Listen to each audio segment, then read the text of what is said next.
আমার জামাই নিয়ে আসছি। এইটা তোর জামাই? চিন্টু বাবা দেখুন। দেখতে তো আচ্ছা, যাই হোক, ঘটনা হচ্ছে কি, কথা শোনে না। আমি যা কই তার উল্টাটা করে।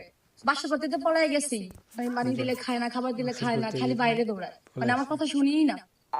কোনো সমস্যা নাই, কোনো সমস্যা নাই, সব সমস্যার সমাধান টিঙ্কু বাবা করে। দাঁড়া, আমি একটা মন্তব্য করে দিচ্ছি, তারপরে তোর কথা মতো উঠবে এবং বসবে, সমাধান করবে টিঙ্কু বাবা।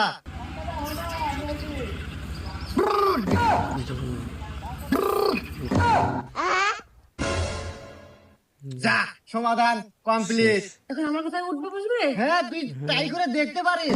এখনই ট্রাই করে দেখি। হ্যাঁ? আচ্ছা বসো, উঠো। হয়েছে। ও সাধু বাবা, কাজ করছে আপনার মন্ত্রে। আমি হ্যাঁ, ধন্য আপনার কাছে আইসা। এখন আমি আমার জামাই নিয়ে যাই। যাও, যা, সুখে থাক, সুখে থাক।